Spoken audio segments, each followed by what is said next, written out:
Hello and thanks for joining us. This is the Signature TV News Update. I am Ifunanya Ilodianya. In the headlines, Enugu State land disputes. HURIWA calls on Enugu State government to obey the law. Senator Ndume begs the courts for an order releasing his property documents. Pilot survives as Nigeria fighter jets battling bandits crashes. And now the details. The Human Rights Writers Association of Nigeria, HURIWA, has called on the Enugu State government to obey the law in respect of a land dispute between the government and the native claimants. HURIWA made this call at a press conference in Abuja on Monday. Speaking to Signature TV, Enugu State government says they are not in possession of any court order. The Chairman Senate Committee on Army, Senator Ali Ndume, has requested the Federal High Court Abuja for an order releasing his building certificate of occupancy, CFO, which was used as bail bond in the release of Abdul Rashid Maina from Kuje prison, following his rearrest after he jumped bail in September 2020. Ndume's lawyer Marcel urged Justice Okonabang on Monday to grant his client's application following the rearrest of Maina. Maina was released on bail from the Correctional Service Center on July 27, 19 months after he was arraigned. His release on bail was made possible following Ndume's resolve to stand as a surety after the lawmaker used his Abuja property title documents worth 500 million naira as bail bond in compliance with some of the bail conditions. However, counsel to the Economic and Financial Crimes Commission (EFCC), Mohammed Abubakar, opposed the application. Abubakar argued that the court had no jurisdiction to entertain the suits since the matter was already before the Court of Appeal. Justice Abang, who adjourned the matter until October 4th, said he would first make findings on the EFCC preliminary objection before delivering the ruling. Nigerian Air Force (NAF) has revealed how one of its pilots survived an air crash after attack by bandits on the boundaries of Zamfara and Kaduna states. In a statement signed on Monday by Director of Public Relations and Information, Air Commodore Edward Gapquet, the pilot, identified as Flight Lieutenant Abayomi Dairo, survived after he successfully ejected from the aircraft on 18th of July 2021 at about 12:45 p.m. A Nigerian Air Force NAF Alpha Jet aircraft returning from a successful air interdiction mission between the boundaries of Zamfara and Kaduna states came under intense enemy fire, which led its crash in Zamfara state. The gun pilot of the aircraft, Flight Lieutenant Abayomi Dairo, was able to eject from the aircraft but came under intense ground fire from the bandits. He was able to evade the enemy firepower and found his way to a Nigerian Army unit where he was finally rescued. The Kaduna Police Command said its men in Kafanchan local government area have rescued 4 persons kidnapped on Sunday by bandits. Kaduna State Police spokesman Muhammad Jalige, who made this known in a statement, said police received a distress call that some bandits attacked 2 commuting vehicles around Bade Forest in Jema local government area of Kaduna State and abducted 6 occupants into the forest.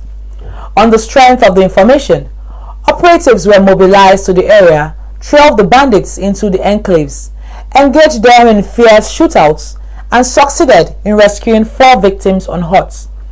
Jalige said the bandits escaped into the forest with bullet wounds, and plans are ongoing to rescue other persons in captivity. In a related development, the Kaduna Police Command said it also arrested a suspect for illegal possession of firearms and recovery of 2 fabricated firearms and 3 live cartridges. On 18th of July 2021, operatives of Kaduna State Police Command acted on reliable information and succeeded in arresting one Musa Danyaru, a 36-year-old male of Nagogo Road, Malili, GRA, Kaduna, in possession of a locally fabricated pistol and 3 live polymer cases, 12-gauge shotgun shells.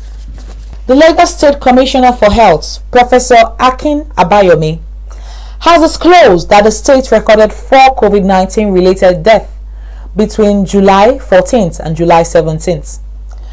Abayomi made this disclosure through his Facebook account at Professor Akin Nola Abayomi on Monday, while giving the state's COVID-19 update for the period.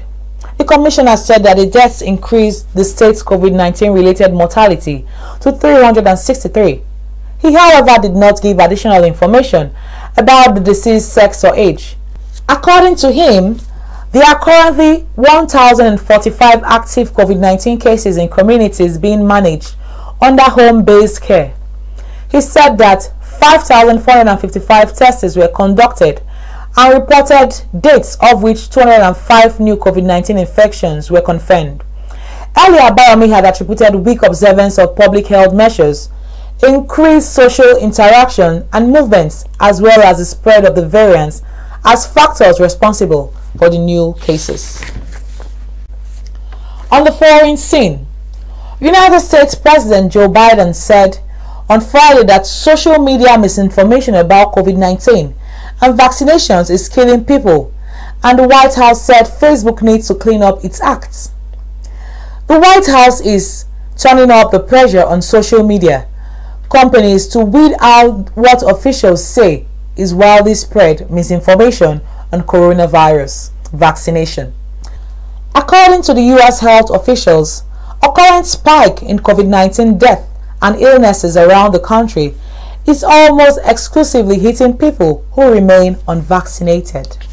Kano Pillars and Nasarawa United have intensified their chase for Nigeria Professional Football League top position with vital victories on match day 33. The result also reduced Akwa Uniteds' lead at the top of the table to just 3 points at Ahmadu Bello Stadium in Kaduna. The result also reduced Akwa United's lead at the top of the table to just 3 points at the Ahmadu Bello Stadium in Kaduna. Pillars captain Rabiu Aliyu scored his 13th goal of the season as Sai Masai Gida cruised to a 2-0 win over Dakar FC. The hosts did all the work in the first half, with David Ebuka scoring the second goal in the 40 minutes to ensure Pillars improved their points and stayed third on the league table. Before we end the news, a recap of our major stories.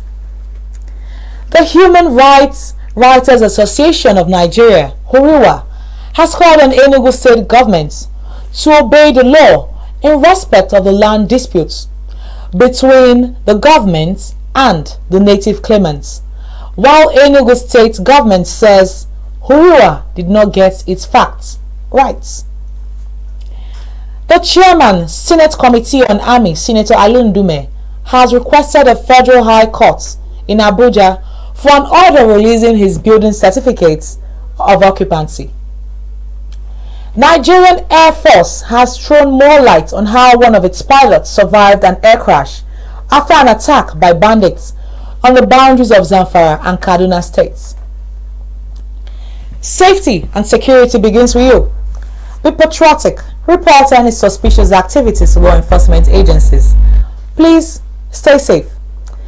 That's the Signature TV News Updates. On behalf of my producer, Marvelous Obomanu, I am Ifunanya Ilodianya. Thanks for watching.